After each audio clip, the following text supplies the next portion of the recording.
and welcome back to my channel. My name is Trish and today is going to be a Mascara Monday. And for today I am doing the e.l.f. Big Mood, and this is the Makeup Volume and Lifting Mascara. So if you're curious about this mascara, just go ahead and keep watching. Okay, you guys, so this one is an oldie, but I think it could be a goodie. So we're going to discuss the e.l.f. Big Mood Mega Volume Lifting Mascara today. And let me pull this out real quick. And they say this plumps and lifts lashes all day. Its smooth, creamy formula holds a lash curl. Effortless application in one stroke, separates and defines lashes, and is a smudge and flake resistant. So, as you guys saw with this one, the brush on this does have an hourglass shape, and it is a relatively big brush. They do say that it has about 250 bristles on it, and they are intertwined to lengthen and separate the lashes. You guys, I have to say, for this being such a big brush, and I do poke myself in the eye with most mascara wands, I actually didn't poke myself in the eye with this brush. So I would say if you're prone to that, this might be a good one for it, maybe because it is so big, you can kind of see it coming a little bit easier. But this brush I actually really enjoyed, and I did not poke myself in the eye with it. The formula of this is very interesting. So I'm going to call this a parent turned best friend formula. Now, I read the reviews on this before I ordered it, and there were some people that said it didn't do anything, and other people that said this mascara was the best thing ever. Now, that's a huge range, and I was very curious how people came to that conclusion, and I think I figured it out. So for this mascara, and why I call it a parent turned best friend, is when you put on that first coat, it's like, you know, you're naturally pretty. You don't need very much, and it barely adds anything to your lashes, like anything at all. I'm going to show you a picture with one coat. So you put on the second coat and it's still apparent, and it's like, okay, I'll give you a little bit more color, but you're still naturally pretty. You don't need very much. So 2 coats, still not it. And the third coat is when it turns into your best friend, and it's like, you want volume? Yes, let's go. Give me more, more, more. So from the third coat on, the more you put on, the more volume, the more oomph, the more drama your lashes get, all the way up to like the 5th or even 6th coat, because I am wearing 6 coats of this today. Hold on. This is 6 coats of it. Now, I didn't really plan on putting on 6 coats of this mascara, but I did put it on to take the pictures, and then I did my eye makeup, and of course I put on another coat of it to make sure I covered up all the powder products that had gotten into my eyelashes. So I do have 6 coats of this on today, and I think it's gorgeous. Like, it doesn't look too much. So this mascara is actually like a good formula. It's just one of those that you have to know it's gonna take coats, and we're not talking 1 or 2, we're talking like you're gonna have to go back and forth. So it's gonna take a little time to get you the drama that you want, but it'll get there.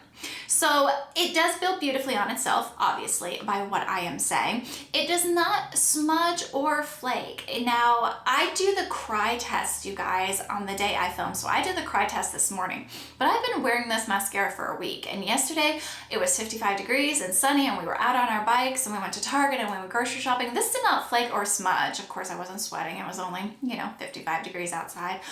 And it wore all day beautifully. And then I was actually thinking this was going to be more of a water resistant formula, like the Makeup Revolution 5D Whip Lift.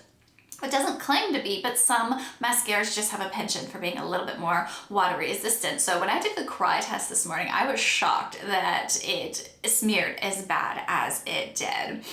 So this one is definitely, I'm going to say, going to be for someone who likes to change up their makeup looks. So if one day you're wearing like a one shadow look and you want natural makeup and you just want a little bit of something in your eyelashes to complete your natural makeup look, this can do that for you in one coat or even two, depending on what you want. You could wear this for that. If you are doing a colorful look like I am today and you want a little bit more drama, this builds beautifully to create that more drama. And this is what I would like to call a road trip mascara. It's one of those where you put it on and you're in the car and you just need just a little bit there just to make you feel more put together while you're driving. But when you get there, you want that volume, you want that drama, you want to go out partying. Here you go. You do not have to switch it up. You just need to throw in a couple more coats and it's good to go. And this is one, once it dries, you can add more coats to it. You don't have to keep adding while it's wet. It does give you that look. Now they do say it helps hold the curl. Again, my lashes are naturally curly, but I do curl them and I'm pretty sure it does help hold a curl, but that's hard to tell on my personal lashes. So if that's important to you, just something to note there. And as for the cry test, like I previously mentioned, this definitely did not pass the cry test. It does smudge very, very easily. And once it starts smudging, it stays smudgy. So once it's kind of dries down and you wipe your tears away, and you go to blink, it's still going to transfer down there. So it's not even one that you could clean up and keep wearing. You would have to completely remove it. Now the removal of this the removal process of this mascara is incredibly messy. That is the one downside to this, is it's just so messy. I use an eye makeup remover on this, and then I have to go in again because it just smears all the way down. You know what I'm talking about. You all have tried those mascaras. That's just like, oh my gosh, does this ever come off? And then you have to take the Q-tip and you have to wipe underneath the eyes. Like, this process is very lengthy. It is not a very clean removing mascara, but all in all, I'd say it's a very good mascara. If you guys are looking for a workhorse mascara that you can just get, and you don't need one for your natural days and you don't need one for your colorful days, you just want one that will do it all, this will actually do it all. It just put a little bit of effort into it and keep building until you get what you want. And as for the lifting and the separating, I think it keeps the lashes pretty separated. You're gonna see in the picture over here on the corner, it looks like it's clumpy. That was my crappy application, you guys. If you look, you'll see how skinny my lash is at the base, and then it's really clumpy where I was building it up and I just missed like the lash at the base repeatedly and repeatedly. It's great. But I did take those pictures first thing in the morning without my cup of coffee, so please just ignore that. But I think this is a beautiful mascara, and I would definitely keep this in my collection just for my more natural days. I don't think I would use this when I'm really wanting drama. Like I said, I do like it for that, but usually when I'm really wanting drama, I'm also going to be going out of the house, so I'm going to possibly get my lashes wet, and I would not want to risk wearing this when my lashes, you know, are a little wet. So that is my review on the e.l.f. Big Mood Mega Volume and Lifting Mascara. You guys stay tuned to the end because I do put up comparison pictures between this mascara and how it looks compared to some of the more popular mascaras on the market and some of the mascaras that I've reviewed, so you can see how it stacks up. But that is all I have for you guys today. I hope you enjoyed this video. If you did, if you would like, comment, and subscribe, it really does help me out. And I will see you in the next one. Bye!